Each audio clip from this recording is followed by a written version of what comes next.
স্বৈরাচারী হাসিনার উস্কানির প্রতিবাদ মিছিলে গুলিবর্ষণের ঘটনা ঘটেছে নোয়াখালীর হাতিয়ায়। এরই প্রেক্ষিতে বৃহস্পতিবার রাতে সামাজিক যোগাযোগ মাধ্যমে স্বরাষ্ট্র উপদেষ্টার বাসভবন অভিমুখে রওনা দেওয়ার কথা ঘোষণা করেন বৈষম্য বিরোধী ছাত্র আন্দোলনের অন্যতম সমন্বয়ক আব্দুল হান্নান মাসুদ। পরে পুলিশের ব্যারিকেডের মুখে প্রধান উপদেষ্টার বাসভবন যমুনার পাশে অবস্থান নেন তারা। দাবি করেন অবিলম্বে সব সন্ত্রাসীদের বিচার ও অবৈধ অস্ত্র উদ্ধারের।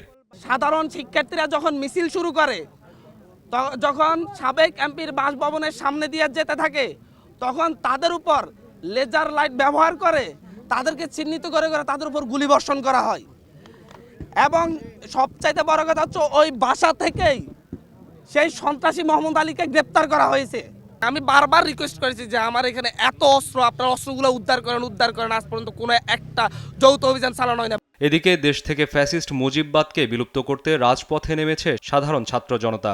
গেল রাতে পিজি হাসপাতালের প্রধান ফটক থেকে শেখ মুজিবের নাম ভেঙে ফেলা হয়। সেখানে থাকা সাধারণ মানুষ বলেন, ফ্যাসিস্ট উত্থান ঠেকাতে দেশ থেকে মুজিববাদ চিরতরে মুছে ফেলতে হবে। ফ্যাসিবাদের যে চিহ্নগুলো রয়েছে সেগুলোকে মুছে দেওয়ার জন্য তারা কিন্তু গতকালকে কাজ করেছে। অন্যদিকে পতিত স্বৈরশাসকের অন্যতম নেতা শেখ সেলিমের বনানীর বাসায় ভাঙচুর ও আগুন দেয় বিক্ষুব্ধ ছাত্র জনতা। প্রত্যক্ষদর্শীরা জানায়, ভাঙচুরের পর রাত 12টার দিকে ভবনে আগুন দেয়া হয়। 12টার পরের থেকে শুরু করছে, প্রায় 20-30 জন লোক আসছে।